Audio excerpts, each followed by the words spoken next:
उसके हाथ सूपिंग को पकड़ने ही वाले थे। सूपिंग ने नंगे हाथों से पकड़कर मरोड़ा। मॉन्स्टर के पसीने छूट गए। हम इंसान भी सीधे होते हैं, सीधे सीधे बता दो ये एनर्जी क्रिस्टल्स क्या हैं, कहां से लाए और हमारे साथ क्या करना चाहते हो। बस हल्का सा मरोड़ और मॉन्स्टर के दोनों हाथ टूटकर अलग हो गए। अब वो थोड़ा सतर्क था, फिर भी अकड़कर बोला, शापित इंसान, क्या पहले तुम अपनी ताकत छुपा रहे थे? उसे नहीं पता था कि सूपिंग की ताकत लिमिटेड है। स्टोर के अंदर वो इनविंसिबल होता है। सूपिंग ने उसकी बातों पर ध्यान नहीं दिया। उसे सिर्फ स्टार स्काई क्रैक और एनर्जी क्रिस्टल की सच्चाई चाहिए थी। बोलो, मेरे सवाल का जवाब दो, मुझे दोबारा मत बुलवाओ। मॉन्स्टर हंस पड़ा। मजाक मत कर, या तो मुझे मार दो या इंतजार करो कि मैं तुम्हें जिंदा खा जाऊं। वो अपना हाथ वापस जोड़ रहा था, तभी सूपिंग अचानक उछला। उसने उसके सिर को छुआ। मॉन्स्टर चकरा गया। सूपिंग टेलीपोर्ट कमांड इस्तेमाल कर चुका था। उसे मेन स्टोर भेज दिया जहां आना देख रही थी। इस टेलीपोर्ट में 10,000 एनर्जी पॉइंट्स लगे और ये चीज उम्मीद से भारी थी। सूपिंग जमीन पर उतरा।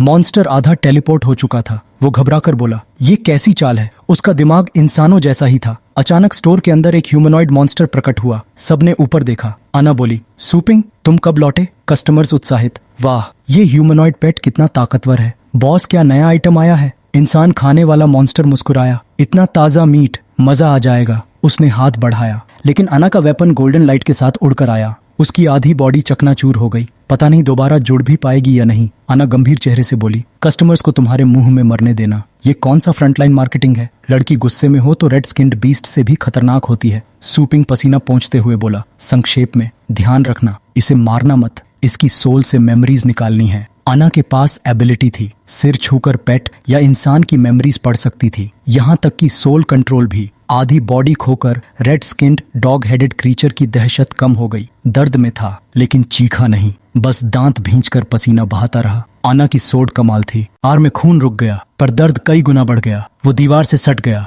दोनों इंसानों को पास आते देखता रहा। सूपिंग ने उंगली उठाकर इशारा किया, एम्प्लॉई पॉइंट्स की तरफ। अना को सोल एक्सट्रैक्शन करने को कहा, जल्दी करने को बोला। जरूरी था। अना ने हाथ जोड़े, आगे बढ़ी। उसकी परछाई मॉन्स्टर के आधे शरीर पर फैल गई। अना अचानक रुक गई और साफ शब्दों में मना कर दिया, सॉरी, इस बार तुम्हारी बात मानना मेरे लिए मुश्किल है। सूपिंग की भौहें सिकुड़ गईं। उसे पता था कि अना के लिए ये काम कुछ भी नहीं। फिर वो मना क्यों कर रही है? मजबूर होकर सूपिंग ने पूछा, इसका मतलब क्या है? तुम्हारे लिए इस मॉन्स्टर की मेमोरी एक्सट्रैक्ट करना तो आसान होना चाहिए। अना ने हल्की सी बीविचिंग मुस्कान दी, सूपिंग की तरफ नजर घुमाई और बोली, इंडीड, मेरे लिए ये मुश्किल नहीं है, लेकिन तुम्हारे लिए बहुत मुश्किल है। तुम अभी काफी डेस्परेट होकर मेरे पास आए हो और इस डील की बार्गेनिंग पावर तुम्हारे हाथ में नहीं है। सूपिंग चुप रहा, बस थकी हुई नजरों से उस ब्लॉन्ड लड़की को देखता रहा। अना धीरे से अपने टर्म्स रखने लगी, इस बार मुझे 20 पॉइंट्स चाहिए। ये कीमत सूपिंग के ऑफर से 10 गुना ज्यादा थी। अना ने 2 उंगलियां उठाकर समझाया, अब से जो भी काम सिर्फ मैं ही सही तरीके से कर सकती हूँ।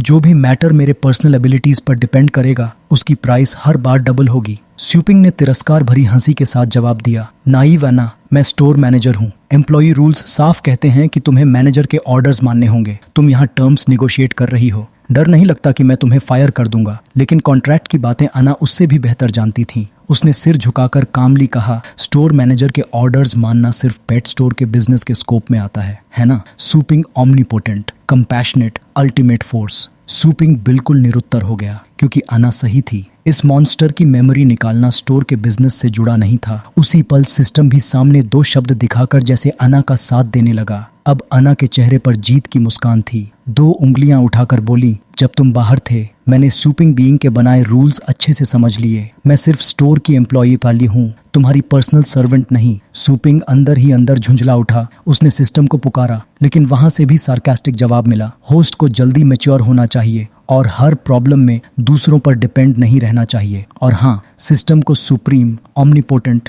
कंपैशनेट, वाइज सिस्टम कहकर संबोधित करना। सूपिंग को लगा जैसे सिर में तेज दर्द उठ गया हो। उसने कनपटी दबाई और मन ही मन कसम खाई, ठीक है अना, एक दिन तुम्हें मेरा सर्वेंट बनना ही पड़ेगा। लेकिन फिलहाल उसके पास कोई ऑप्शन नहीं था। अना की मदद चाहिए ही थी। उसका दिमाग तुरंत कैलकुलेशन में लग गया। पहली बार 20 पॉइंट्स, दूसरी बार डबल होकर 40, तीसरी बार 80, सिर्फ 3 बार में टोटल 200 पॉइंट्स। यानी अगर वो खुद मजबूत नहीं बना और बार बार अना पर डिपेंड करता रहा तो जल्दी ही उसे अना को सुप्रीम गॉड डोमेन ले जाना पड़ेगा और उनका कॉन्ट्रैक्ट खत्म हो जाएगा। और यही वो आउटकम था जिससे सूपिंग हर हाल में बचना चाहता था। सूपिंग के लिए फ्यूचर बिल्कुल अच्छा नहीं दिख रहा था। उसकी मजबूरी और मन ही मन किया गया एक्सेप्टेंस अन्ना से छिपे नहीं रहे। वो हल्का सा मुस्कुराई और बोली, ये एक्सप्रेशन तुम पर काफी अच्छा लग रहा है। उसी वक्त उसका हाथ घूमने लगा। अपनी एनर्जी को इकट्ठा करते हुए उसने दोनों के बीच एक छोटा सा स्फीयर बना दिया। सूपिंग को कुछ कहने की जरूरत ही नहीं पड़ी। अन्ना समझ चुकी थी कि इस बार डील तय हो चुकी है। वो स्फीयर तेज रोशनी से चमकने लगा और देखते ही देखते एक खतरनाक बीम बनकर उस red skinned dog headed monster की ओर निशाना साध दिया। मॉन्स्टर अपने कटे हुए आर्मपिट को पकड़कर घबराहट में पीछे हटने लगा। उसे अजीब सा डर महसूस हो रहा था, जैसे वो चीज उसे छू गई तो उसका बचना नामुमकिन होगा, लेकिन भागने का कोई रास्ता नहीं था। गोल्डन बीम सीधा उसकी बल्कि पीठ में जा घुसा, उसे जमीन पर पटक दिया और बॉडी को फ्लोर से पिन कर दिया। चाहकर भी वो उठ नहीं पा रहा था। बेबस होकर उसने अपनी सही सलामत आर्म जमीन पर पटकी और गुस्से में चिल्लाया, हेल्प हेल्प मी। लेकिन उसकी बॉडी इतनी मजबूती से जकड़ी हुई थी कि वो हिल भी नहीं सकता था और बचाने वाला यहाँ कोई था ही नहीं। अचानक उसके सामने अन्ना का डरावना चेहरा आ गया। उसने अपनी पाम उठाई जिसमें गोल्डन एनर्जी घूम रही थी और शांत आवाज में दो शब्द बोले, सोल एक्सट्रैक्शन। जैसे ही रोशनी मॉन्स्टर के सबकॉन्शियस में घुसी, स्टोर से दूर खड़ा एक long head human shaped figure अचानक सिहर उठा। ये उस मॉन्स्टर और उसके बीच इंफॉर्मेशन लिंक का सिग्नल था,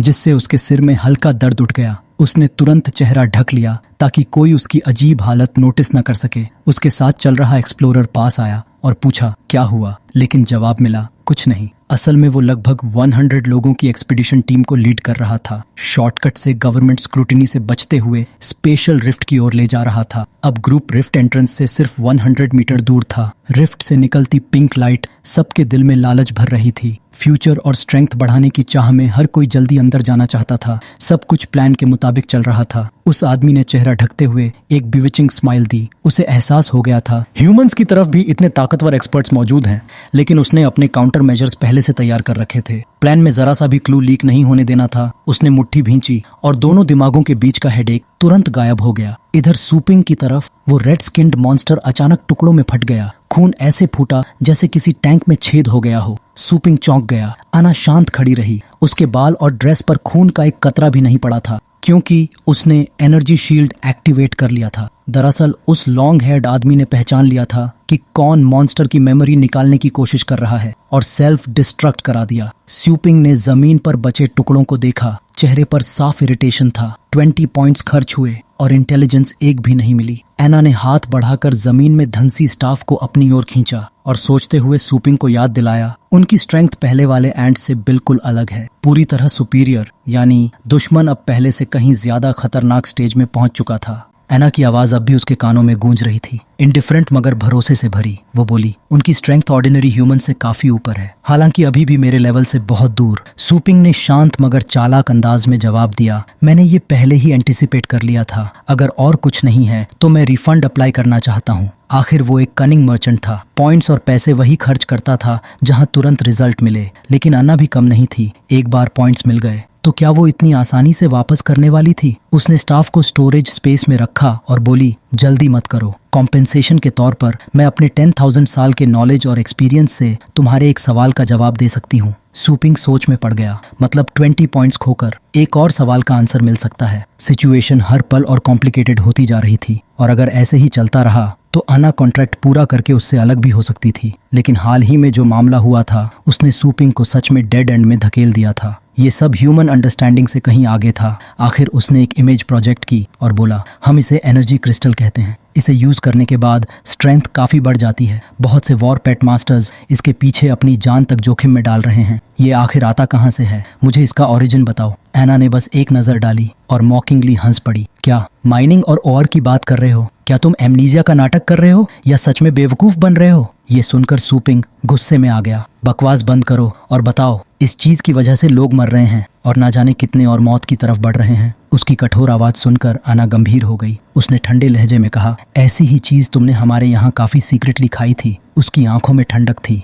जैसे वो सूपिंग को उसकी चीटिंग वाली याद दिला रही हो। फिर उसने तंज कसा, पहचान नहीं पा रहे हो? सूपिंग उलझन और इरिटेशन के साथ उसे देखता रहा। क्या वो फिर से उसके साथ खेल रही थी? अन्ना ठंडी हंसी हंसते हुए बोली, या फिर इसे सेम टाइप रिसोर्सेज के बदले एक्सचेंज कर दिया, इसलिए अब पहचान नहीं रहे। अचानक सूपिंग की रीढ़ में सिहरन दौड़ गई। डिवाइन डोमेन में उसने सीक्रेटली सिर्फ एक ही चीज खाई थी। उसके सबकॉन्शियस में में अना के शब्द गूंजे और उसे वो दिन याद आया जब उसने एक बड़ा सा गोल्डन स्टोन उठाया था। सिस्टम ने कहा था इसे एब्जॉर्ब करने पर कॉम्प्रिहेंशन बढ़ेगी, डीमन टाइप और अनडेड टाइप स्टार पेट्स के खिलाफ एडवांटेज मिलेगा और डिवाइन हार्मनी एनर्जी ग्रास्प करने का मौका भी। वो जहरीली घाटियों की लड़ाइयाँ सब जैसे कल की बात लग रही थीं। उसे याद आया एना ने तब कहा था ये वॉरियर्स की सोल्स का क्रिस्टलाइजेशन है जिसे मदर ट्री को लौटाना चाहिए। इधर डीप डार्क केव में सूपिंग एनर्जी क्रिस्टल्स की ओरिजिन याद करने की कोशिश कर रहा था। उधर एक और जगह रेड ब्लड बह रहा था। लॉन्ग हेयर्ड रेड क्लोथ्ड आदमी सैकड़ों लाशों के ढेर पर खड़ा था और हाथ उठाकर जीत का आनंद ले रहा था। अगर golden stone god race warriors की सोल से बना था तो उसके हाथ का ब्लू स्टोन क्या इंसानों की सोल से बना था? उसकी मुट्ठी कस गई। हॉरिफाइंग ट्रूथ सामने आ चुका था। उसी वक्त सूपिंग की वॉच पर कॉल आया। दूसरी तरफ ओल्ड बाय का बूढ़ा चेहरा था। कॉल उठाते ही खबर मिली लग गोंग चिया और यिनजी अचानक एक्सप्लोड होकर मर गए। सूपिंग ने सफाई नहीं दी, बस पूछा तुम्हारी तरफ भी साइलेंस कर दिया गया। ओल्ड बाय चौंक गया। क्या तुम्हारा क्लू भी खत्म हो गया? ये किसने किया होगा? सूपिंग ने कैमरा घुमाकर सामने के ब्लड पूल को दिखाया और बोला अभी पक्का नहीं, मगर इतना क्लियर है कि कोई बड़ी संख्या में वॉर पेट मास्टर्स को ट्रैप में फंसा रहा है। उसकी आवाज नर्चरिंग मास्टर एसोसिएशन हॉल में गूंज उठी। ये एनर्जी क्रिस्टल्स दरअसल वॉर पेट मास्टर्स की कंडेंस्ड लाइफ से बने हैं। ये सुनकर हर तरफ हलचल मच गई। क्या ये संभव है? क्या उसके पास प्रूफ है? ओल्ड बाय ने सबको शांत कराया और सूपिंग से ब्लड पूल के पास ध्यान से देखने को कहा। लगता है अंदर कुछ है, निकाल कर देखो। सूपिंग ने एनर्जी से प्रोब किया और सच में ब्लड पूल में एक सॉलिड ऑब्जेक्ट मिला।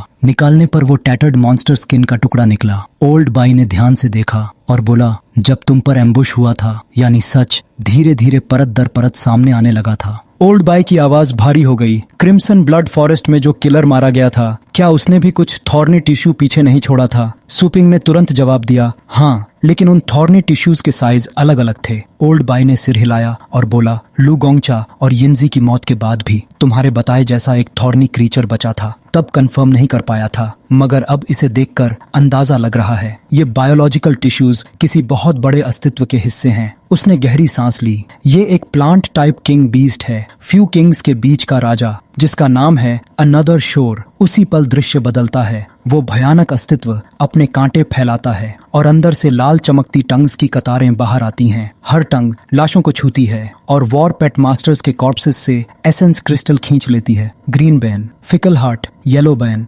Dishonest heart, red bane, reddish heart, purple bane, pursed heart, orange bane, sticky tongued heart, light blue bane, wandering heart, dark blue bane, overgrown heart. Old बाय के मुंह से फू किंग्स के king beast का नाम सुनते ही नर्चरिंग मास्टर एसोसिएशन में हड़कंप मच गया। किसी ने चिल्लाकर कहा इम्पॉसिबल, 4 किंग्स तो अबिस में सप्रेस्ड हैं, वो ब्लू स्टार पर कदम नहीं रख सकते। 4 किंग्स की कहानी तो सिर्फ लेजेंड्स होनी चाहिए थी। लेकिन सूपिंग ने बातचीत से एक शब्द पकड़ लिया, अबिस। उसने दोबारा पूछा 4 किंग्स हेवनली फेट रेल्म की ताकत रखते हैं, लेजेंडरी लेवल का हाईएस्ट रेल्म। नंगे हाथों से पहाड़ हिला सकते हैं, समुद्र भर सकते हैं। उनके सामने ब्लू स्टार के इंसानों की क्या हैसियत है? ये सवाल सुनकर हॉल में सन्नाटा छा गया। एक सबऑर्डिनेट डरते हुए बोला लेजेंडरी सूपिंग, आपने गलत समझा। एबिस कोई नेचुरल खाई नहीं है। विल्डरनेस के सबसे उत्तर में 8000 मीटर गहरी आर्टिफिशियल पिट है और उस एबिस के बॉटम में एक स्टारी स्काई रिफ्ट छुपा है। रिफ्ट के उस पार जो प्लैनेट है वही असली एबिस कहलाता है। यानी 4 किंग्स ब्लू स्टार पर कैद नहीं है, बल्कि दूसरे प्लैनेट पर इम्प्रिजन्ड हैं। सूपिंग कुछ सेकंड चुप रहा, फिर मन ही मन सोचा स्टारी स्काई रिफ्ट से जुड़े वर्ल्ड्स खुद एक अलग स्पेस बन सकते हैं। इतनी सी बात मैं कैसे भूल गया। उसने तुरंत अगला सवाल किया, लेकिन इस डोर का परमानेंट सॉल्यूशन तो नहीं है। सही कहा ना? सबऑर्डिनेट ने सिर हिलाया। सही कहा। इतनी गहरी नेचुरल पिट खुद से नहीं बन सकती। इसी वजह से 4 किंग्स स्पेशल रिफ्ट पार करके ब्लू स्टार पर इन्वेड नहीं कर सकते। रिफ्ट को ढकने के लिए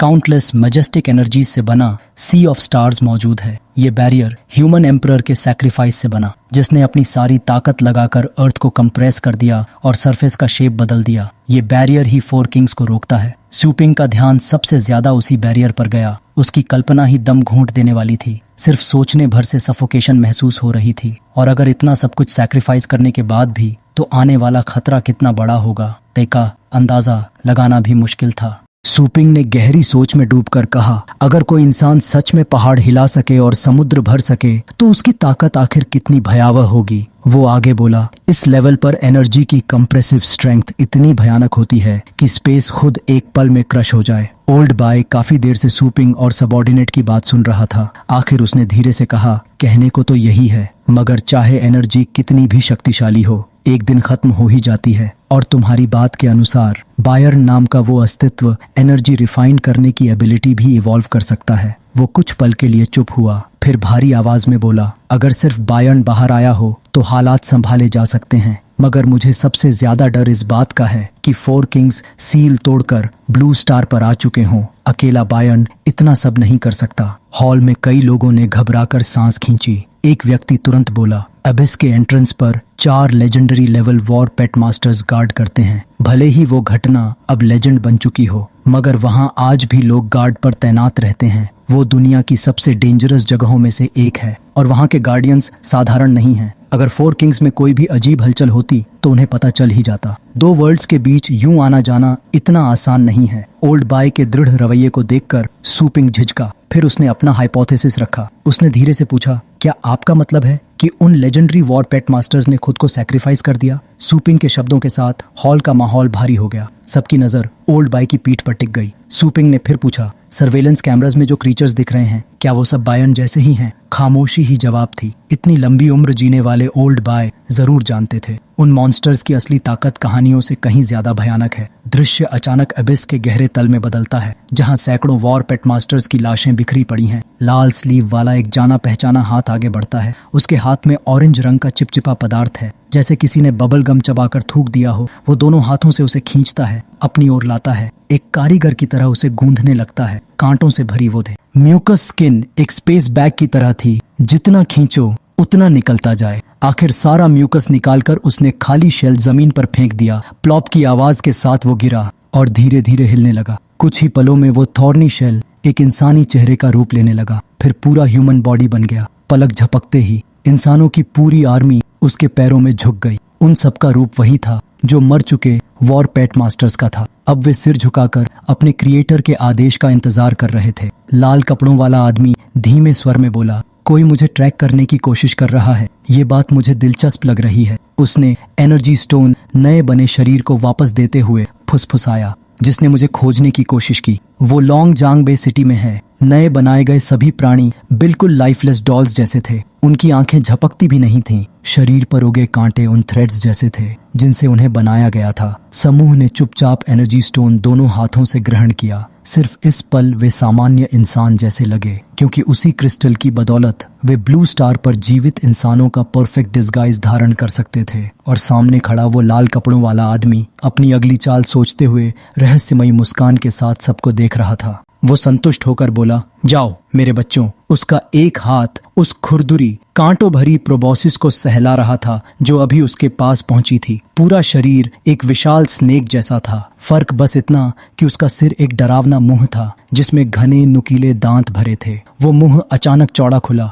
जैसे कोई दूसरी दुनिया का फ्लावर खिल रहा हो। उसके भीतर हिलते हुए पिस्टल्स थे जिनकी नोकें बेहद तेज थीं और वही एनर्जी स्टोन्स को जन्म देती थीं। इधर दुश्मन सूपिंग की लोकेशन तय कर चुका था, मगर सूपिंग और नर्चरिंग मास्टर एसोसिएशन अब भी चर्चा में डूबे थे, अंदाजा लगाने की कोशिश कर रहे थे। सूपिंग और ओल्ड बाय के अलावा बाकी सभी के चेहरों पर साफ पैनिक था। किसी ने घबराकर कहा, अगर ये सब सच है तो हमें क्या करना चाहिए? स्क्रीन पर लेजेंडरी लेवल वॉर पेट मास्टर्स को एक पल में मार देना और उनकी जगह खुद को रिप्लेस कर देना, ये किसी के बस की बात नहीं है। ओल्ड बाय ने पीछे मुड़कर शांत स्वर में आदेश दिया, सबसे पहले उन सभी वॉर पेट मास्टर्स को तुरंत बुलाओ जो क्रिस्टल के प्रकट होने के बाद से डेसोलेट एरिया के बाहर हैं। उन्हें यहाँ वापस लाकर आइसोलेट करो और उनकी आइडेंटिटी वेरीफाई करो। साथ ही भीड़ में छिपे सिम्युलेटेड क्रीचर्स को भी छांटो। इसमें एबिस की रक्षा कर रहे लेजेंडरी लेवल वॉर पेट मास्टर्स भी शामिल हैं। सब कुछ बेहद सावधानी से करना। लोगों ने सांस रोक ली। ओल्ड बाय आगे बोला, एनर्जी क्रिस्टल स्कैम के बारे में प्रोपेगेंडा को भी मजबूत करो। हम अपनी कॉम्बैट स्ट्रेंथ खोने का जोखिम नहीं उठा सकते। और अंत में पीक टावर ऑर्गेनाइजेशन से मदद मांगो। हमें एबिस की मौजूदा स्थिति कंफर्म करने के लिए पावर हाउसेस की जरूरत है। सबने एक साथ ऊंची आवाज में कहा, यस सर। अब हर कोई हालात की गंभीरता समझ चुका था। स्क्रीन के दूसरी तरफ सूपिंग ने हल्के स्वर में पूछा, क्या मुझे कुछ करना है? ओल्ड बाय ने उसे नजरअंदाज नहीं किया। वो बोला, बायन हेवनली फेट रेल्म की ताकत रखता है। सीधी भाषा में कहूँ तो उसके सामने हम सब सिर्फ एंट्स हैं। फिर उसने गंभीर आवाज में कहा, तर्क के अनुसार उसे हमसे छिपने की जरूरत नहीं होनी चाहिए। इस पूरे मामले में अभी कई सवाल बाकी हैं। सूपिंग, इस जांच की जिम्मेदारी तुम्हारी है, क्योंकि ये मामला निर्णायक साबित हो सकता है। सूपिंग ने बिना झिझक सहमति दे दी। उसे भी अब इन सब सच्चाइयों को गहराई से समझना था। उसके जवाब से ओल्ड बाय संतुष्ट हुआ और मीटिंग समाप्त कर दी। वॉच स्क्रीन भी तुरंत बंद हो गई। सब लोग अपने अपने काम में लग गए। पास खड़ी अना, जो अब तक चुप थी, आखिर बोली, लगता है तुम लोग किसी बड़ी आपदा का सामना करने वाले हो। मेरी मदद चाहिए, सिर्फ 40 पॉइंट्स में। 4 किंग्स हो या 8 किंग्स, मैं सब साफ कर दूंगी। सूपिंग ने उसे बेरुखी से देखा और कहा, ख्वाब देखना बंद करो। अभी इस मामले में तुम्हारी जबरदस्ती की जरूरत नहीं है। मैं खुद रास्ता निकाल लूंगा। तुम बस मुझे हेवनली ट्रिब्यूलेशन और फ्लोटिंग गॉड स्प्रिंग तक ले चलना। एना ने हल्के से होंठ दबाए, ठंडी सांस छोड़ी, फिर नरम आवाज में बोली, ठीक है, तुम बॉस हो, मैं सुनूंगी। पुरानी बात याद करते हुए सूपिंग पहले होली लाइट बेस गया था, जहां उसने सूलिंग और चुकुआंग को येंचिन पायोनियर टीम वॉरपैट को सौंपा था। अब उसने उनसे कॉल कनेक्ट किया, मन ही मन सोचते हुए, पता नहीं वे विल्डरनेस के किस इलाके में हैं। सब ठीक तो है ना? शायद कॉल करने में थोड़ी देर हो गई, मगर जैसे ही कनेक्शन बनने लगा, उसका दिल धीरे धीरे हल्का होने लगा। सूपिंग ने देखा, उसका डिसाइपल अपनी छोटी बहन के पास प्लेबॉय की तरह मुस्कुरा रहा था। एक्सु क्वांग्स तुरंत बोला, मास्टर, क्या आप हमें ढूंढ रहे थे? उसकी बहन भी जल्दी से पूछ बैठी, काफी समय हो गया, कांटेक्ट नहीं हुआ। आप वापस कब आए? सूपिंग हैरान रह गया जब अगली सुबह दोनों को अपने दरवाजे पर खड़ा देखा। मैंने तो कल ही कॉल किया था, तुम दोनों विल्डरनेस में नहीं थे, इतनी जल्दी वापस कैसे आ गए? सूलिंग ने जवाब दिया, हाँ, हाल ही में विल्डरनेस में कुछ अजीब चीजें हो रही हैं। कैप्टन यू ने हमें सिटी में ही रहने को कहा है और कहीं बाहर नहीं जाने को, इसीलिए हम लौट आए। वहाँ सब लोग इन्फॉर्मेशन को लेकर काफी सेंसिटिव और विजिलेंट हैं। अपनी बहन की बात सुनकर सूपिंग सोच में पड़ गया, फिर सिर हिलाते हुए बोला, सही है, येंशिन हमेशा सावधान रहता है। एक्सु क्वांग्स ने उसकी बताई जानकारी सुनकर हल्की हंसी के साथ कहा, असल में मास्टर का पेट स्टोर भी बहुत काम का है। हर दिन स्टोर में नर्चरिंग करते रहो तो प्रोग्रेस बहुत तेज होती है। इसी वजह से अर्लोन जांग में अब कोई आसानी से विल्डरनेस जाने के लिए बहकाया नहीं जा सकता। सूलिंग उत्साह से बीच में बोल पड़ी, भैया, इस दौरान दूसरे मार्केट्स में स्टोर खोलने के बारे में आपका क्या ख्याल है? कई नेबरिंग सिटीज के लोग हमारे स्टोर की नर्चरिंग एफिशिएंसी देखकर जल रहे हैं। वे खुद लो प्राइस पर ब्रांच खोलने का ऑफर दे रहे हैं। यहाँ तक कि एक सिटी मेयर तो हमें सीधे पैसों से ल्यूर करने को तैयार है। अपनी छोटी बहन को बिजनेस कैलकुलेशन करते देख सूपिंग मुस्कुरा दिया, अच्छा, तो यह ग्लोबल बेस्ड सिटीज में हमारे स्टोर को प्रमोट करने का बढ़िया मौका है। कब से इतना बिजनेस माइंड डेवलप कर लिया तुमने? भाई की तारीफ सुनकर सूलिंग का चेहरा लाल हो गया। वह शरारती अंदाज में बोली, जब आप ध्यान नहीं दे रहे थे तब मैं बिल्कुल लेजी नहीं थी, मैं लगातार रिसर्च कर रही थी। सूपिंग ने उसके सिर पर हाथ फेरते हुए धीरे से कहा, तुम चीजें संभालती हो तो मुझे सुकून मिलता है। स्टोर एक्सपेंशन तुम्हारे हवाले, बस कंस्ट्रक्शन शुरू होने से पहले मुझे बता देना। छोटी बॉस सूलिंग को उम्मीद नहीं थी कि भाई इतना सपोर्ट करेगा। वह पल भर के लिए चौंक गई, आंखों में अफेक्शन भर आया। नीचे देखते हुए बुदबुदाई, ठीक है बदबूदार भाई, बाल मत खराब करो। तभी सूपिंग की रिस्ट वॉच हल्के से वाइब्रेट हुई। जान लिंगोंग का इनकमिंग कॉल था। उसने तुरंत कॉल उठाया। जैसे ही लड़की ने सूपिंग का चेहरा देखा, घबराकर पूछ बैठी, टीचर, आपका मिशन डेंजरस था क्या? मैंने हर जगह ढूंढा, आप मिले ही नहीं। सूपिंग ने शांत स्वर में जवाब दिया, हाँ, थोड़ा रिस्क था, लेकिन कुछ बड़ा नहीं हुआ। मैं अभी दूसरे बेस सिटी में हूँ, बताओ क्या बात है? जंग लिंगतोंग ने बिना समय गंवाए कहा, क्या आपको dragon blood segmented when technique याद है जिसे मैंने रीस्टार्ट किया था? सूपिंग बोला, वही टेक्निक जो ड्रैगन टाइप पेट्स की ब्लड लाइन मॉडिफाई करके स्ट्रेंथ बढ़ाती है। जंग लिंगतोंग की आवाज एक्साइटमेंट से भर गई, बिल्कुल सही, लेकिन उस समय मॉडिफिकेशन सीरम बहुत लिमिटेड था। सिर्फ 1000 में एक purple blood heavenly dragon blood line को मॉडिफाई कर पाता था। अब सीरम प्रोडक्शन की टेक्नोलॉजी में बड़ा ब्रेक थ्रू हो चुका है। ब्रेक थ्रू की खबर सुनते ही माहौल बदल गया। Dragon blood segmented when technique अब ड्रैगन टाइप पेट्स की ब्लड लाइन को 50% तक ट्रांसफॉर्म कर सकती थी। अनुमान था कि लेवल 9 से नीचे मॉडिफाइड पेट्स की कॉम्बैट स्ट्रेंथ लगभग 80% तक बढ़ जाएगी। इतनी बुरी खबरों के बीच यह सच में एक अच्छी खबर थी। सूपिंग अपनी खुशी छिपा नहीं पाया और बोला, एक्सीलेंट, मेरे पास एक पेट है जिसकी combat strength extreme 9th level तक पहुंच चुकी है। उसे अपग्रेड करना जरूरी है। तुम अभी कहाँ हो? जांग लिंग तोंग 10 बड़े पर्पल सीरम वायल्स के सामने खड़ी थी। वह मुस्कुराकर बोली, मैं अभी आपके स्टोर में ही हूँ। सूपिंग ने हल्की हंसी के साथ कहा, नॉर्मल पेट रिसर्च टेक्नोलॉजी में तो बहुत समय लगता है, तुमने यह इतना जल्दी कैसे कर लिया? दूसरी तरफ से जांग लिंगोंग ने गंभीर स्वर में जवाब दिया, असल में यह टेक्नोलॉजी बिल्कुल नई नहीं थी, पुरानी रिसर्च के आधार पर इसे रीस्टार्ट किया गया है। आपने जो रिसोर्सेज दिए उन्होंने बॉटलनेक तोड़ दिया, मुझे बस प्रोसेस फॉलो करके इसे कंप्लीट करना था। सूपिंग ने सिर हिलाया, सोचा भी नहीं था कि वे रिसोर्सेज इतने काम आएंगे। 2 मिनट रुकना, मैं अभी पहुंचता हूँ। उसके डिसाइपल और बहन दोनों यह सुनकर हैरान रह गए। अरे और हम? सूपिंग ने ध्यान ही नहीं दिया। वह हाथ हिलाते हुए बोला, मुझे जरूरी काम है, तुम दोनों घर संभालो। लेकिन बातचीत ने दोनों को जिज्ञासु बना दिया। मास्टर ने अभी क्या कहा? ड्रैगन कुछ सेगमेंटेड। सूलिंग भी पूरी तरह समझ नहीं पाई, बस इतना महसूस हुआ कि यह जरूर बहुत पावरफुल चीज है। तभी सिस्टम ने 10,000 एनर्जी पॉइंट्स डिडक्ट किए। पल भर में सूपिंग ने स्पेस ट्रेवर्स किया और जंग लिंगोंग के पास प्रकट हो गया। लड़की चौंक गई, उसे लगा था 2 मिनट बस कहने की बात है, पर वह सच में आ गया। इतनी स्पीड! सूपिंग ने उसे देखते ही पूछा, अगली कौन सी टेक्नोलॉजी रिस्टार्ट करने का सोच रही हो? मैं तुम्हारे लिए 10 रिसोर्सेज जुटा दूंगा। जंग लिंगोंग अचानक घबरा गई और हकलाते हुए बोली, अभी डायरेक्शन तय नहीं किया है।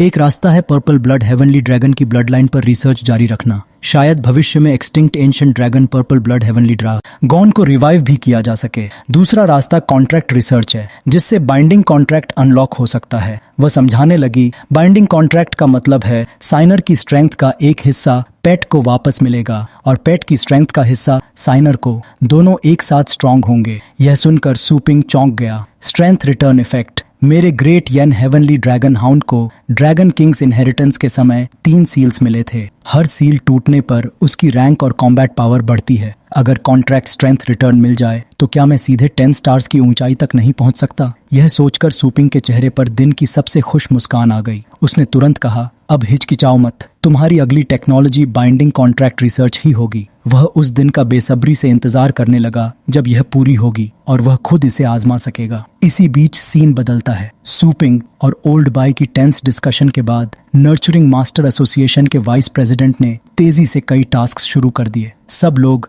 रेड बे के रैम्पेज से निपटने की तैयारी में जुट गए। पुरानी और साधारण सी बनी एक इमारत के अंदर गूंज रही थी एक बेहद सिंसियर अपॉलॉजी। यही वह जगह थी जहां अर्जेंट ऑर्डर्स के कारण 4 किंग्स बैरियर के 4 लेजेंडरी गार्डियंस को लाया गया था। जल्दबाजी में बस एक डस्टी रूम तैयार किया गया था जिसे लंबे समय से साफ नहीं किया गया था। कोनों में मकड़ी के जाले थे और उन जालों पर रेंगती मकड़ियां माहौल को और भारी बना रही थीं। लेकिन हालात ऐसे थे कि कोई और विकल्प नहीं था। कमांडर आगे बढ़ा और चारों लेजेंडरी सीनियर से झुककर माफी मांगते हुए बोला, आप लोग अबिस की रक्षा करते रहे और हम आपको इस तरह ट्रीट कर रहे हैं, यह सच में उचित नहीं है। उसका चेहरा और ज्यादा शर्मिंदा हो गया। उसने एक इलेक्ट्रॉनिक बॉक्स निकाला जिसमें 2 बड़े ग्लोइंग होल्स बने थे और समझाते हुए कहा, यह टेम्पररी हैंडकफ है जो क्रिस्टल एनर्जी को सील करता है। इसके अलावा कोई एडवर्स इफेक्ट नहीं होगा। जांच पूरी होते ही इसे तुरंत हटा दिया जाएगा। वह जानता था कि वह शक्तिशाली लोगों को ऑफेंड कर रहा है, इसलिए वह और उसके साथी बेहद जेंटल तरीके से पेश आए। बार बार अपॉलॉजी करते हुए अपनी झिझक दिखा रहे थे। 4 लेजेंडरी फिगर्स में से कुछ के चेहरे पर नापसंदगी थी, कुछ ने समझदारी भरी मुस्कान दी,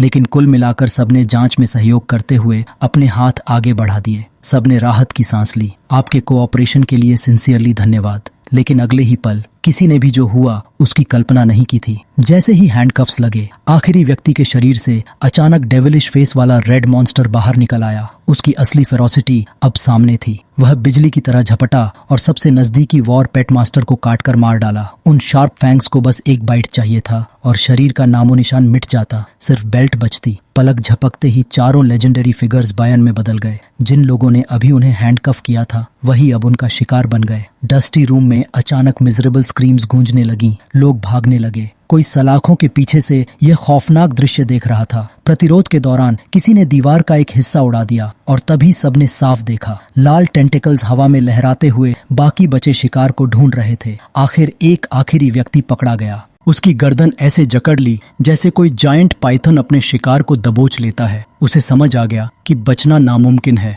हेल्प की पुकार अब रिक्वेस्ट में बदल गई, जल्दी हेडक्वार्टर्स को कॉल करो। लेकिन वाक्य पूरा होने से पहले ही उसकी लाइफ धीरे धीरे खत्म होने लगी। टेंटिकल्स 10 घूमती हुई लाइंस में बदल गए। उसके शरीर में घुसते हुए एक ब्लू क्रिस्टल स्टोन बाहर धकेल दिया। उसकी आवाज धीमी होती गई और फिर पूरी तरह खामोश हो गई। पायनियर्स के चेहरे पीले पड़ गए। डैम इट, तो नर्चरिंग मास्टर एसोसिएशन सच कह रही थी। मैंने सोचा था यह बस गवर्नमेंट का बहाना है स्पेशल रिफ्ट को अपने कब्जे में लेने का, लेकिन यह सच निकला। बाहर के उन डैम लोगों पर भरोसा करना नामुमकिन देख उसने अपनी बची हुई आखिरी ताकत से वॉच दबाया, इंफॉर्मेशन ट्रांसमिट करने की कोशिश की, लेकिन सिग्नल फेल हो गया। उसका कमजोर शरीर, जिसकी लाइफ फोर्स पूरी तरह निचुड़ चुकी थी, कुछ ही सेकंड में 80 साल के बूढ़े की तरह बूढ़ा दिखने लगा। और फिर सूखी झुर्रियों भरी स्किन ऐसे मुड़ गई जैसे कोई सूखा पेड़ का तना हो। तभी शार्प टिप वाला रेड प्रोबोसिस उसके शरीर से बाहर निकला। एक हेल्थी एडल्ट मैन अब बस झुर्रीदार स्किन का ढेर बन चुका था। जिस क्रिस्टल स्टोन को थामने वाला कोई नहीं बचा, वह खनक की आवाज के साथ जमीन पर गिरा। यह सब पायनियर टीम के 10 सदस्यों की बिविल्डर्ड आंखों के सामने हुआ। किसी वक्त आयरन बार्स ऊपर खींच लिए गए थे। सब ब्लैंक नजरों से उस ओर को देख रहे थे जिसे पाने के लिए उन्होंने जान जोखिम में डाली थी। और अब समझ आ रहा था यह ह्यूमन लाइव्स के बदले बना है। भागने का अभी भी मौका था। कमजोर दिल वाले एक दूसरे को पुकारते हुए भागने लगे। इस वक्त कौन उस और को उठाना चाहेगा? यही तो वह क्रिस्टल था जिससे नर्चरिंग मास्टर एसोसिएशन पायनियर्स को दूर रहने की चेतावनी दे रही थी। समूह भाग गया, सिवाय 2 लीडर्स के जो सबसे आगे खड़े थे। वहां मत खड़े रहो, भागो। सफेद बालों वाले आदमी का दोस्त झुककर उसे खींचने लगा। उसे लगा उसका दोस्त डर से जम गया है, लेकिन वह बस हल्की हमिंग करता रहा, जाने से इनकार करते हुए डरा हुआ। हाँ, ओहरे से निकलती अजीब रोशनी उसे डराती थी, लेकिन उसी से निकलती एनर्जी उसकी जिज्ञासा को और भड़का रही थी। उसका हाथ बहुत करीब पहुंचा, आधा छूना चाहता था, आधा डर रहा था। दोस्त ने समय खत्म होते देख कहा, चलो भागो, मॉन्स्टर्स आ रहे हैं। पीछे मुड़ा और जो देखा उससे उसकी सांस रुक गई। उसका दोस्त और उठा चुका था और सीधे मुंह में डालकर निगल गया। जब उसने देखा था कि यह स्टोन कैसे बना, क्या फिर भी उसे लगा यह कोई न्यूट्रिशियस फैटी पर्ल चीज है। दोस्त भागकर आया और उसका हाथ पकड़ लिया। क्या तुम पागल हो? ह्यूमन लाइव्स से बना है। सफेद बालों वाले आदमी ने हर शब्द सुना, लेकिन खाना नहीं रोका। उसका दूसरा हाथ भी स्टोन के टुकड़े मुंह में ठूंसने लगा, जैसे एक भी कण बर्बाद न हो। नहीं, इतना अच्छा मौका मैं किसी को नहीं दूंगा। उसने दोस्त का हाथ झटक दिया। चुप रहो, तुम कोई रूकी पायनियर नहीं हो जिसने मौत न देखी हो। ह्यूमन लाइव्स का क्या, हमने शुरू से कहा था पायनियर जोन में अपनी जान जोखिम में डालकर वॉर के लिए आए हैं। दोस्त को अनदेखा करते हुए उसे महसूस हुआ उसकी शक्ति शरीर में उफनते सैलाब की तरह दौड़ रही है, कई गुना बढ़ी ताकत। उसके लिम्स और ब्लड वेसल्स खुशी से उसे सोख रहे थे। अचानक मसल साइज बढ़ने से उसके कपड़े फट गए। वह पागलों की तरह हंस पड़ा। यकीन नहीं हो रहा था, यह मेरी पावर है। क्या दुनिया में इससे ज्यादा असरदार कुछ हो सकता है? वह दोस्त को दिखाना चाहता था कि वह भी स्टोन खाए और अपनी किस्मत बदले, लेकिन अगले ही पल उसकी आंखों के सामने दोस्त की टांग मॉन्स्टर ने मरोड़कर कुचल दी। सारी हड्डियां टूट गईं। खून के तालाब में बैठा दोस्त अपनी सोल को शरीर से जाते महसूस कर रहा था। बायन की चमकती नुकीली नोक उसकी गर्दन पर पहुंच चुकी थी और उसके सवाल का जवाब बन गई। युएन सही था। उसके सामने खड़ा था एक विशाल पूरा लाल मॉन्स्टर, सिर से पांव तक लाल। कई लंबी लटकती उंगलियां टेंटिकल्स की तरह लहरा रही थीं, जो और को सोख रही थीं। वह मॉन्स्टर एओ को मजाकिया नजरों से देखते हुए बोला, तुम्हारी लेजेंड्स के अनुसार बुधा ने खुद को टाइगर को खिलाने के लिए सैक्रिफाइस किया था। क्या यह वही नहीं है? बेनेवोलेंस को खोजते हुए बेनेवोलेंस पा लेना। एक तरफ वह हाउस के फ्रेंड के शरीर से क्रिस्टल निकाल रहा था और दूसरी तरफ उसकी ओर देखते हुए समझा रहा था, कुछ वैल्यूबल चाहिए तो तुम्हें एक वैल्यूबल फ्रेंड के बदले ट्रेड करना पड़ेगा। सही कहा ना? डर से कांप उठा। उसे लगा दोस्त के बाद अगला नंबर उसका होगा, लेकिन अचानक बायर्न का टेंटिकल उसके दोस्त के शरीर से निकला और उठाकर उसके हाथ में रख देता है। पूरी तरह लाल वह मॉन्स्टर, जिसका पेट ड्रोन से भी बड़ा था, मीठी हंसी के साथ बोला, तुम सच में इडियट हो। अगर तुम्हारा एटीट्यूड अच्छा है तो मैं तुम्हें क्यों खाऊंगा? हो सकता है तुम्हें रिवॉर्ड भी मिल जाए। पहला गिफ्ट, यह क्रिस्टल स्टोन ग्रीटिंग के तौर पर। चारों लेजेंडरी फिगर्स के मारे जाने और रिप्लेस होने की खबर तेजी से नर्चरिंग मास्टर एसोसिएशन तक पहुंच गई। आइस माउंटेन रीजन में यह संगठन का अगला डेस्टिनेशन बन गया। कोई नहीं जानता था इतनी दूर और वीरान जगह पर वे किसे या क्या खोजने आए हैं। हेलीकॉप्टर पहाड़ के तल पर उतरा। एंटी कोल्ड गियर पहने लोग नीचे उतरे और चलने लगे। एक ने बड़बड़ाते हुए कहा, हमें पीक टावर माउंटेन के फुट पर क्यों उतारा? क्या हमें टॉप पर नहीं जाना था? हम पैदल ऊपर जाएंगे, स्नो स्टॉर्म हो या कुछ भी। सिंसेरिटी दिखाने के लिए ऐसा करना पड़ेगा। धुंध से ढकी बिना धूप वाली पीक की ओर देखते हुए उसने समझाया, यह पीक टावर की रिक्वायरमेंट है। जो भी ऑडियंस चाहता है उसे स्नो स्टॉर्म में चिल्लाते हुए पहाड़ चढ़ना पड़ता है। साथी ने पूछा, क्या उन्हें पता नहीं हम नर्चरिंग मास्टर एसोसिएशन के मेंबर हैं? पता है, लेकिन यहाँ सबके साथ एक जैसा व्यवहार होता है। पीक टावर के मेंबर्स सब लेजेंडरी लेवल के हैं। दुनिया में कोई उनका विरोध नहीं कर सकता, चाहे पसंद हो या नहीं, सीधे मिलना ही पड़ेगा। जैसे ही उन्होंने सीढ़ियां देखी, उन्हें पता चला कि एक बैरियर पहले से लगा हुआ है जो अनऑथोराइज्ड एंट्री रोक रहा है। हाथ लगाते ही महसूस हुआ जैसे किसी लिक्विड सरफेस को छू रहे हों। समझ आ गया, यह माउंटेन का प्रोटेक्टिव बैरियर है। सील तोड़ना नामुमकिन था। तो बड़ा व्यक्ति घुटनों पर बैठ गया और अंदर की ओर चिल्लाया, सीनियर स्वाटल लेजेंड, हम ओल्ड एल के अनुरोध पर आए हैं। कृपया पिक टावर के टावर मास्टर से मिलने दें। बायर्न शायद अपनी चेन्स तोड़कर ब्लू स्टार पर आ चुका है। उसकी आवाज स्नोस्टॉर्म में निगल गई। बैरियर पर मुक्के मारने के बाद भी कोई असर नहीं हुआ। सफेद बर्फ से ढकी सीढ़ियां पीक का रास्ता छुपा रही थीं। उसी वक्त एक आदमी जायंट गोड पर लेटा हुआ क्लाउड की तरह उड़ता हुआ पास आया। सब सुनने के बाद भी वह बस दाढ़ी सहलाता रहा। ना हाँ ना ना, जैसे वह अस्तित्व में ही ना हो। इधर नर्चरिंग मास्टर एसोसिएशन में माहौल बेहद टेंस था। टेबल पर पड़ती मुट्ठियां सूपिंग की हेल्पलेसनेस दिखा रही थीं। एक सदस्य ने ओल्ड बाय की ओर मुड़कर कहा, आपके दिए तीनों ऑर्डर्स स्मूथली एग्जीक्यूट नहीं हो पा रहे और एक ईविल ऑर्गेनाइजेशन भी उभर आया है जो ब्लैक मार्केट में ह्यूमंस का शिकार कर अपनी स्ट्रेंथ बढ़ा रहा है। अब बायर्न डिसेप्शन से निकलकर ओपन रॉबरी पर आ चुका है। वे ताकतवर हो गए हैं और डार्क पावर के पीछे लॉयल फॉलोअर्स भी जुटा लिए हैं। समय तेजी से बदल रहा है। कई बेस सिटीज की हायरार्की टूट रही है। बड़े क्लैंस और फैमिलीज बिखर रहे हैं। कई सिटीज कांटेक्ट खो चुकी हैं और अनकंट्रोल्ड हो गई हैं। सब कुछ डेडलॉक में फंस गया है। ओल्ड बाय ने अचानक पूछा, सूपिंग की इन्वेस्टिगेशन कैसी चल रही है? कोई रिजल्ट मिला? कई दिनों से उसकी रिपोर्ट नहीं आई। सबऑर्डिनेट ने तुरंत ट्रैकिंग शुरू की। ओल्ड बाय, हमने उसे लोकेट कर लिया। लेजेंडरी सूपिंग हाल में कई बेस सिटीज के बीच लगातार मूव कर रहा है। यह सुनकर ओल्ड बाय ने संतोष से सिर हिलाया। वह जरूर इन्वेस्टिगेशन के लिए हर जगह जा रहा होगा।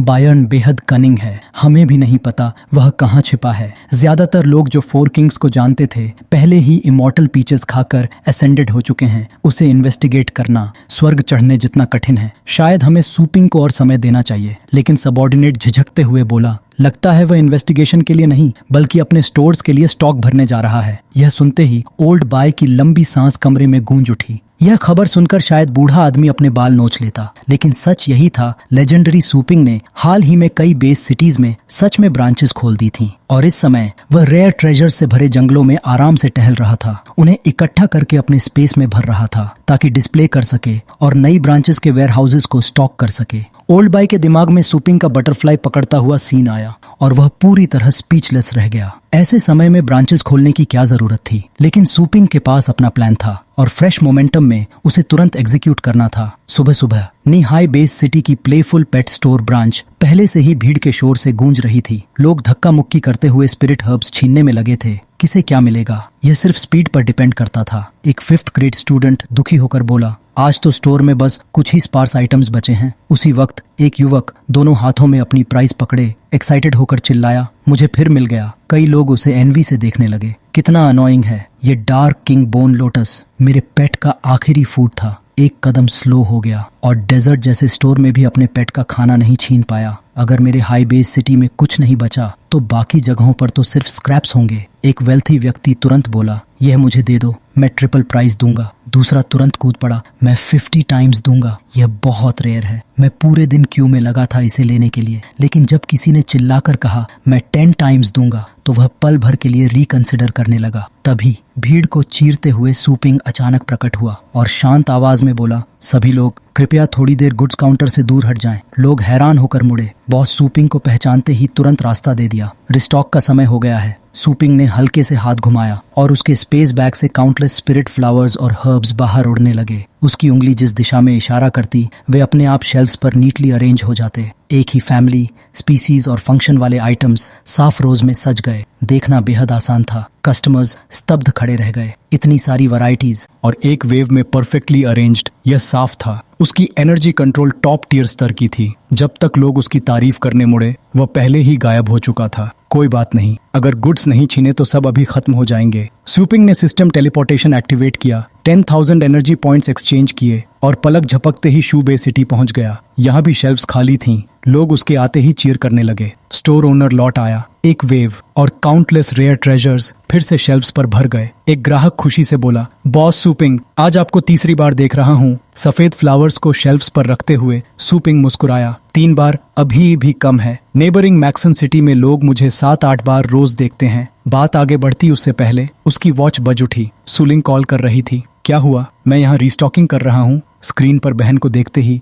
उसने धीरे से पूछा और वह तुरंत बोली, हुक, चिवा, डॉग स्ट्रीम, योंग पॉन्ड और होगियन सिटीज सभी ऐसे बेस सिटीज हैं जहां मैन पावर की कमी है भाई। हमें और लोगों को रिक्रूट करना पड़ेगा। सूपिंग शांत आवाज में कहता है कि हमें अपनी मैन पावर को 100% इस्तेमाल करने की जरूरत नहीं है। यह सुनकर लड़की हैरान हो जाती है। सूपिंग भरोसे के साथ समझाता है कि अभी लॉन्गहोंग बेस सिटी के अलावा 10 से ज्यादा ब्रांचेस चल रही हैं। इन सभी को 6 फैमिलीज चिन जो तोंगमू ल्यूही के लोग संभाल रहे हैं। इस दौरान उन्हें लगातार स्टोर्स के बीच ट्रैवल करना पड़ रहा है, इसलिए थकान जरूर है, लेकिन इसी प्रोसेस में उनकी स्किल्स और ज्यादा निखर रही हैं। सूपिंग आगे कहता है कि स्टोर मैनेजमेंट की अथॉरिटी भी तुम्हें दी जा रही है। तुम सीधे डिसाइड कर सकती हो कि एक्सपीरियंस्ड लोगों को दूसरे बेस सिटीज में ट्रांसफर करना है। जो पोजीशंस खाली होंगी उन्हें बाद में 6 ग्रेट फैमिलीज के भेजे हुए लोग फिल कर देंगे। जांग एम्प्लॉय ट्रेनिंग बेस का काम करेगा। सूलिंग खुशी से यस कह देती है, लेकिन कुछ और बोलने से पहले नर्चरिंग मास्टर एसोसिएशन हेडक्वार्टर्स से कॉल का नोटिफिकेशन दिखाई देता है। सूपिंग अपनी सिस्टर को वेट करने के लिए कहता है और कॉल रिसीव करता है। स्क्रीन पर एसोसिएशन के 3 घबराए हुए फेसेस एक साथ दिखते हैं। वे जोर से बोलते हैं, लेजेंडरी सूपिंग, तुम क्या कर रहे हो? उनके फेसेस पर राहत भी है और इरिटेशन भी कि आखिर कांटेक्ट हो गया। सूपिंग थोड़ा रुककर कहता है कि वह बायन से डील करने के तरीके सोच रहा है, लेकिन सामने से तुरंत जवाब आता है, लाई मत बोलो, सबको पता है कि तुम क्रेजी की तरह ब्रांचेस खोल रहे हो। सूपिंग हल्की स्माइल के साथ कहता है, अच्छा तो मैं एक्सपोज्ड हो गया। फिर सीधा सवाल करता है, क्या मुझे ब्रांचेस खोलने की परमिशन नहीं है? हेडक्वार्टर्स का स्टाफ वर्ड्स को संभालते हुए कहता है कि सूपिंग, अभी लाइफ और डेथ का बहुत ही क्रिटिकल टाइम चल रहा है। शायद तुम सिचुएशन की सिवेरिटी नहीं समझ रहे, इसलिए यह रिपोर्ट देखो। रिपोर्ट में दिखाया जाता है कि दुनिया के 4 कॉन्टिनेंट्स और 6 मेजर रीजन्स में 200 से ज्यादा बेस सिटीज हैं और उनमें से हाफ से ज्यादा बायन फोर्सेस के असर में आ चुके हैं। कई सिटीज डिस्ट्रॉयड हो चुकी हैं। हर दिन 100 से ज्यादा वॉर पेट मास्टर्स कैप्चर्ड हो रहे हैं। कैप्चर्ड शब्द सुनने में कम ग्रूसम लगता है, लेकिन असल में उन्हें पकड़कर ईट कर लिया जाता है। बचाने की हिम्मत किसी में नहीं है। जो अलाइव हैं वे सिर्फ रन कर रहे हैं। ब्रदरहुड जैसे रिश्ते भी लेफ्ट ओवर साउर सूप की तरह ओवरनाइट खराब हो चुके हैं। सबसे टेरिफाइंग बात यह है कि केवल डेथ ही नहीं बल्कि डेड लोग डिफरेंट वर्जन्स में वापस लौट रहे हैं। इसके अलावा हायर लेवल वॉर पेट मास्टर्स के कुछ लोग इंटरनली और एक्सटर्नली कल्यूड करके हंटिंग गैंग्स बना रहे हैं, जो लोअर लेवल वॉर पेट मास्टर्स को फोर्स करते हैं बायर्न के लैकी बनने के लिए। जो रिफ्यूज करता है उसे ईट कर लिया जाता है। लोगों को यह भी पता चल गया है कि जब बायर्न किसी को डिवॉर करता है तो स्ट्रेंज क्रिस्टल स्टोन्स बनते हैं। इन स्टोन्स को ईट करने से बॉडी की स्ट्रेंथ बढ़ जाती है। इसी ग्रीड में ब्लड क्रेविंग लोगों की एक नई क्राउड उभर रही है। अगर यह सब कंटिन्यू रहा तो बायर्न की पावर लगातार इंक्रीज होती जाएगी और जल्द ही दुनिया के हाफ बेस सिटीज लॉस्ट हो सकते हैं। स्क्रीन पर सूपिंग का फेस देखकर लगता है कि वह लिसन तो कर रहा है, लेकिन डीपली अब्सॉर्ब नहीं कर रहा। तब सामने वाला इम्पेशेंट होकर कहता है कि बताओ, जब वाटर बॉयल हो रहा है और फायर रेज कर रही है, क्या यह प्रॉफिट के लिए स्टोर्स खोलने का टाइम है? सूपिंग के स्टोर में अभी भी क्राउड लगी हुई है और शायद वह यस बोलना चाहता था, लेकिन उसी पल सूपिंग अचानक सीरियस होकर कहता है कि क्या तुमने अबैंडनमेंट रेट की इन्वेस्टिगेशन की है? उस आदमी को समझ नहीं आया कि लेजेंडरी सूपिंग क्या कहना चाहता है। वह पीछे मुड़ा तो ओल्ड बॉल की चमकती आंखों ने ही जवाब दे दिया, बेस सिटीज में मौजूद पायनियर्स की संख्या की इन्वेस्टिगेशन करो और उसे डेड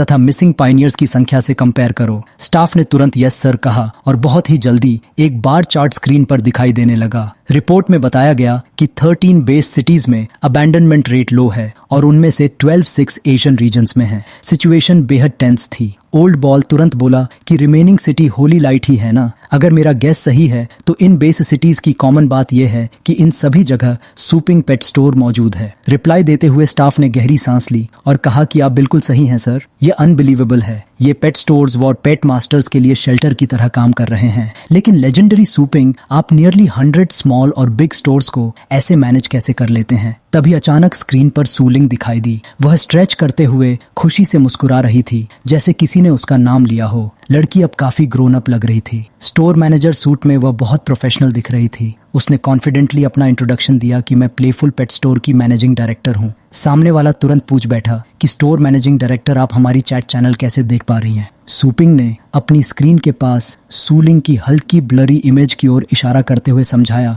कि हम दोनों पहले बात कर रहे थे, इसलिए मैंने उसे भी कनेक्ट कर लिया। वैसे शेल्टर आइडिया भी इसी ने सजेस्ट किया था। मैनेजमेंट के बीच तुरंत हल्की फुसफुसाहट शुरू हो गई। इतने सारे स्टोर्स और उन्हें मैनेज कर रही है एक फीमेल स्टूडेंट। सेम सरनेम सूल है और सुना है लेजेंडरी सूपिंग की एक यंगर सिस्टर भी है। क्या यह वही है? धीरे धीरे विस्पर्स एडमिरेशन में बदल गए। सच में यंग और टैलेंटेड होने का उदाहरण है। यंगर सिस्टर भी कम टैलेंट नहीं है। वापस टॉपिक पर आते हुए सूपिंग बोला कि अभी आपने कहा हाफ बेस सिटीज केओस में है। केओस का मतलब है कि हर कोई बायर्न के सामने सबमिट नहीं हुआ है। तो क्यों ना हम पहले एंटी बायर्न एलिमेंट्स को रेस्क्यू करें और उन्हें शेल्टर्स के अंदर अरेंज कर दें जो मेरे स्टोर्स के इन्फ्लुएंस से बने हैं। इसके बाद सूपिंग ने 2 उंगलियां उठाकर समझाया कि जिन्होंने बायर्न ज्वाइन किया है उन्हें 2 ऑप्शंस दिए जाएं। या तो वे वापस मुड़कर अपने वीकर कॉमरेड्स को डिवाउर करें या फिर सरेंडर कर दें, इससे पहले कि उनके ही कॉमरेड्स उन्हें ईट कर जाएं। वे जो भी चॉइस चुने, इससे बायर्न की साइड के लोगों की संख्या कम होती जाएगी। उस समय हमें बस धीरे धीरे बेस सिटीज को रीटेक करना होगा और ऑर्डर फिर से एस्टैब्लिश हो जाएगा।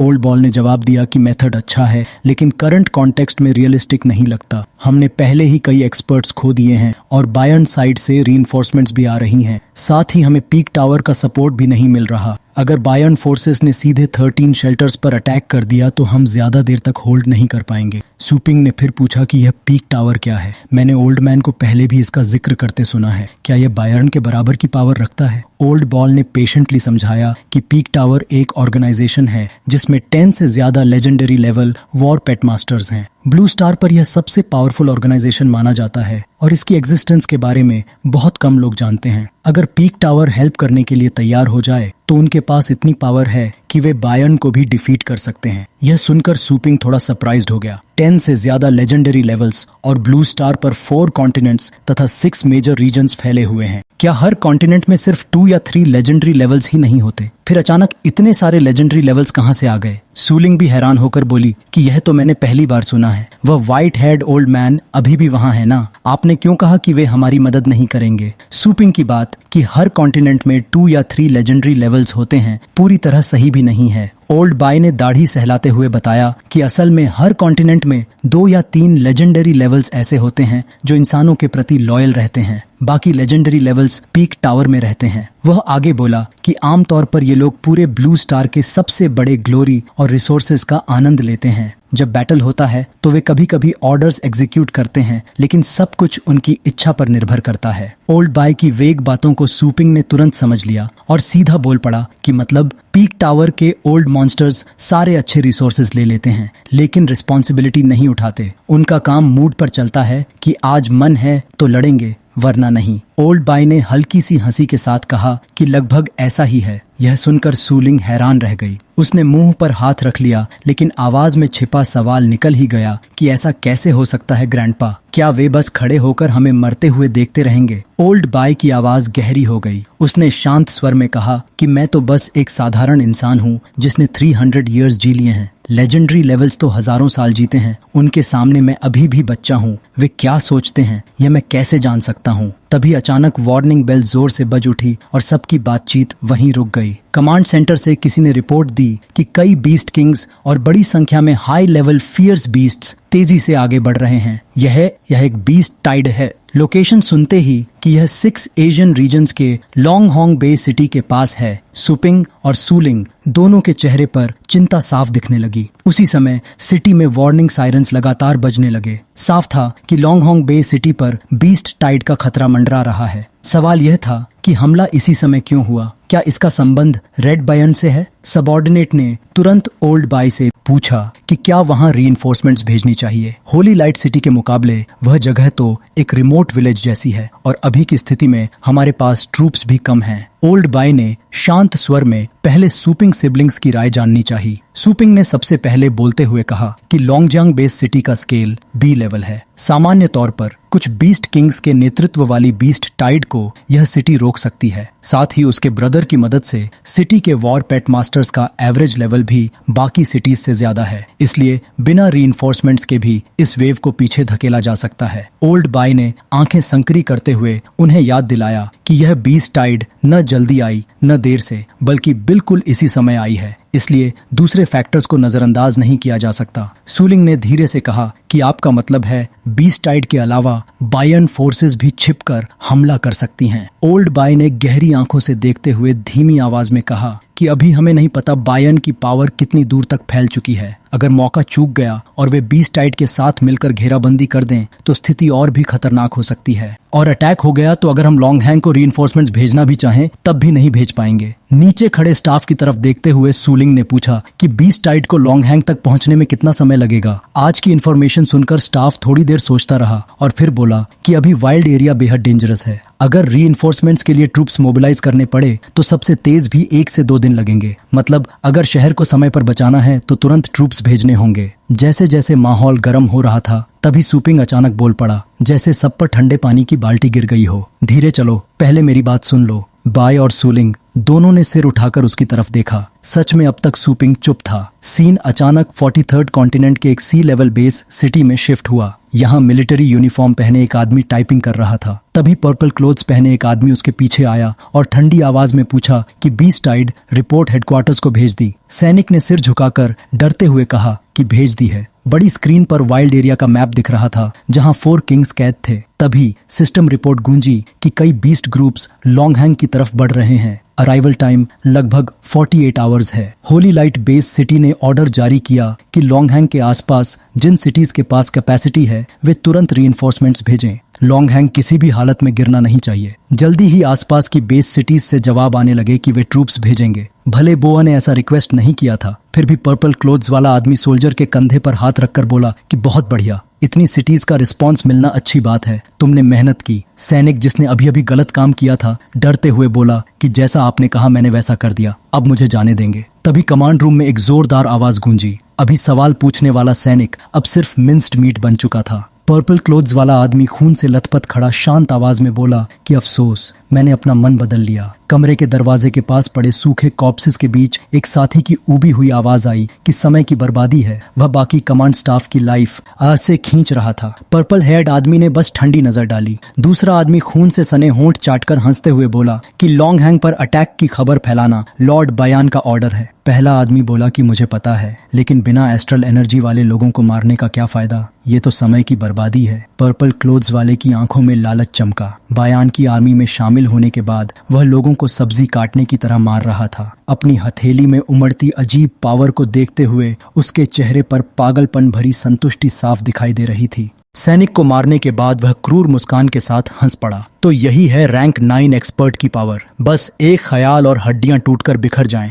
मांस कीचड़ बन जाए। क्या तुम्हें कभी इस पावर का सपना नहीं आया? उस आदमी ने अपने शरीर से तेज एस्ट्रल एनर्जी छोड़कर जवाब दे दिया। ऐसी बेवकूफी भरी बातें क्यों करनी? अब तो हमने ब्लू स्टार को जीत लिया है। वह और उसके साथी एक पल में पावर पाकर जैसे स्वर्ग पहुंच गए थे। अब बायन के लिए चाहे जितने साथियों को मारकर क्रिस्टल्स बना दें, उन्हें जरा भी झिझक नहीं होती। सबको खत्म कर दें तब भी उन्हें कोई परेशानी नहीं दिखती। पहले जो बेस सिटीज में छुपकर लोगों को खत्म कर रहे थे, अब उनकी करतूतें खुलकर सामने आ चुकी थीं। हर जगह लाशों के ढेर लगे थे। हवा में सड़ांध भरी बदबू फैल चुकी थी। खबर तेजी से फैली कि सी लेवल बेस सिटी 43 बायन की आर्मी से तबाह हो चुका है। सिर्फ 1 आवर और 14 मिनट्स में वह पूरी तरह गिर गया। इसी के साथ सी लेवल बेस सिटीज 44, 45, 46 और 57 भी उसी तरह नष्ट हो गए। लोग मारे गए, घर जलते रहे और शहर उजाड़ हो गए सिर्फ इसलिए क्योंकि वे गिर चुके थे। जो आसपास की सिटीज लॉन्गहैंग को रीइंफोर्समेंट्स भेजने वाली थीं, वे भी एक एक करके गिर गईं। कॉन्टिनेंट का वह इलाका बायन ग्रुप के निशाने पर आकर पूरी तरह साइलेंट हो गया। अब बीस्ट टाइड पर नजर रखने वाले स्टेशंस ऐसे हो गए जैसे किसी घर की बिजली चली जाए। किसी को नहीं पता था बीस्ट टाइड कहाँ है और लॉन्गहैंग से कितनी दूर है, लेकिन सब जानते थे कि इस बीस्ट टाइड में बेहद खतरनाक वाइल्ड बीस्ट्स शामिल हैं। वे खून के प्यासे झुंड थे जो ताजा और स्वादिष्ट मांस पाने की होड़ में दौड़ रहे थे। जलती इमारतों की छतों पर खड़े साए इस तमाशे को देख रहे थे और दखल देने का कोई इरादा नहीं था। वे बायन आर्मी के सदस्य थे जो यहाँ आजाद घूम रहे थे। स्पाइकी हेयर वाला आदमी तिरस्कार से हंसा और बोला कि हम इन बीस्ट्स के लिए रास्ता खोलने आए हैं, पर उन्हें यूं ही मरने जीने नहीं छोड़ सकते। उसके पास खड़े आदमी ने घमंडी आवाज में कहा कि टूटा हुआ हथियार कोई खतरा नहीं बनता। दुश्मन के दिल में घुसने वाला चाकू तेज होना चाहिए। पास खड़े दूसरे आदमी ने कैजुअली पूछा कि एशिया के लोग सी लेवल बेस सिटीज के तेजी से गिरने से जरूर डर गए होंगे। वह बोला कि वे सब इतने व्यस्त होंगे कि लॉन्गहैंग को पूरा सपोर्ट भी नहीं दे पाएंगे। पहला आदमी नई पावर की बात करते हुए बोला कि लॉर्ड बयान की भविष्यवाणी सही निकली। बेस सिटीज ने सच में रीइंफोर्समेंट्स भेज दिए हैं। अब अगला कदम उठाने का समय आ गया है। वे जलते शहर की छत पर खड़े बातें कर रहे थे। लॉर्ड बयान ने सिग्नल दे दिया था क्योंकि वही डैश टाइगर माउंटेन प्लान की कुंजी था। 2 दिन बाद वार्निंग के समय के साथ बीस्ट टाइड लॉन्गहैंग सिटी में घुसने लगा। वे शहर की सीमा से ज्यादा दूर नहीं थे। बीस्ट टाइड ने अपनी संख्या बनाए रखने के लिए रफ्तार धीमी कर ली। छोटे और फुर्तीले बीस्ट्स स्काउटिंग के लिए आगे बढ़े। उनके पीछे पंख फैलाए वाइल्ड बीस्ट्स की लीजन सपोर्ट दे रही थी और अंत में लगभग 10 विशाल फियर्स वाइल्ड बीस्ट्स थे जो शहर में घुसकर शिकार ढूंढना चाहते थे। आसमान में अचानक एक इंसानी आकृति दिखाई दी। काले बादल इकट्ठे होकर ट्रेडिशनल क्लोथ्स पहने एक शरीर का रूप लेने लगे। बयान ने अपने लंबे काले बाल छोड़े, ठंडा चेहरा लिए पूरे आत्मविश्वास के साथ मानवता के सामने प्रकट हुआ। वह और कोई नहीं बल्कि वही अजीब व्यक्ति था जिसने एक्सप्लोरर्स को मिनरल्स खोजने के लिए वाइल्ड एरिया में भेजकर उकसाया था।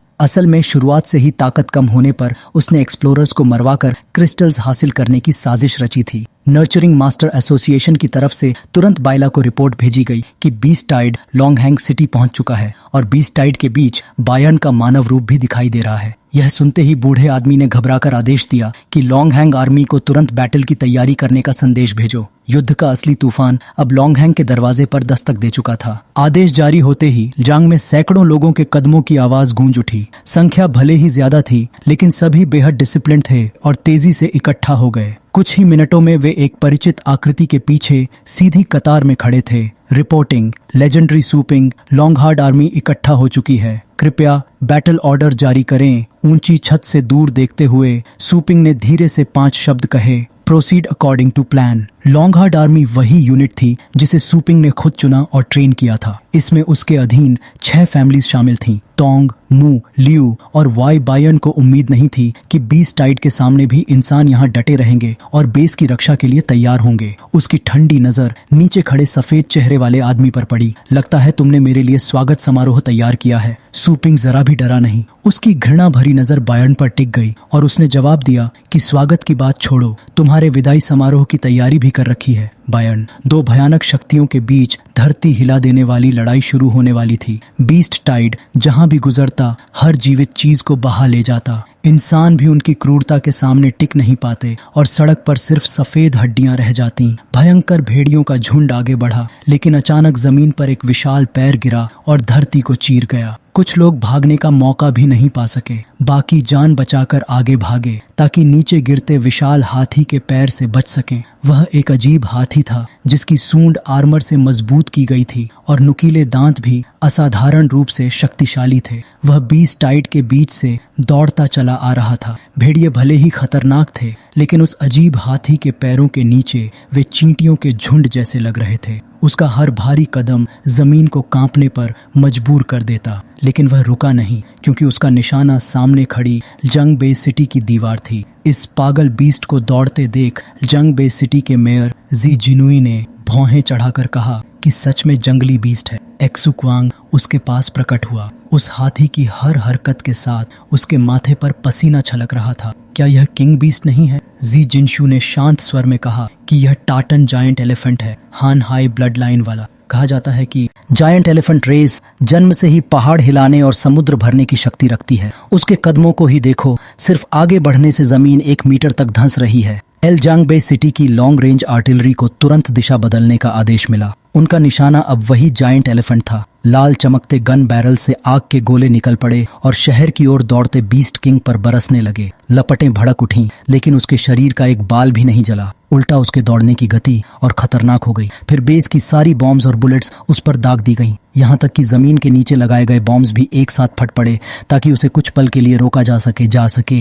एक ही पल में चारों तरफ विस्फोटों की गूंज फैल गई और जमीन लगातार कांपने लगी। उसकी स्पीड साफ तौर पर धीमी हो गई। जिस जगह जायंट एलिफेंट अभी खड़ा था वहां आग और धुएं का घना गुबार उठ रहा था। गर्म हवा बेस की तरफ दौड़ी जिससे एक्सु क्वांग खुश हो गया। अच्छा हुआ यह सीधे हमारे माइनफील्ड में घुस आया। इस इलाके में अंदर और बाहर 3 लेयर्स की माइंस बिछी हैं ताकि फियर्स बीस्ट्स को रोका जा सके। मुझे लगता है कि किंग बीस्ट भी हो तो टुकड़ों में उड़ जाएगा, लेकिन उसकी बात जैसे मनहूस साबित हुई। जैसे ही उसने कहा, धुएं के बीच से जायंट एलिफेंट बाहर निकल आया। न थका हुआ न खरोंच तक, वह लगातार आगे बढ़ रहा था। वजह उसकी मोटी चमड़ी नहीं थी, बल्कि उसके चारों ओर बना प्रोटेक्टिव शील्ड था जो गोल स्फीयर की तरह उसे हर दिशा से ढक रहा था। चाहे 100 टन्स बॉम्ब्स भी बरस जाएं, उस पर असर नहीं पड़ता। जिनशुई गुस्से में बोला कि पहले ही उसका rank 9 earth type defence skill armour protection बेहद खतरनाक है। एक्सू क्वांग ने पहले देखी बात को दोहराते हुए कहा कि उसे जरा भी डैमेज नहीं हुआ। जैसा सोचा था, ऑर्डिनरी मेथड्स किंग बीस्ट के कदम नहीं रोक सकते।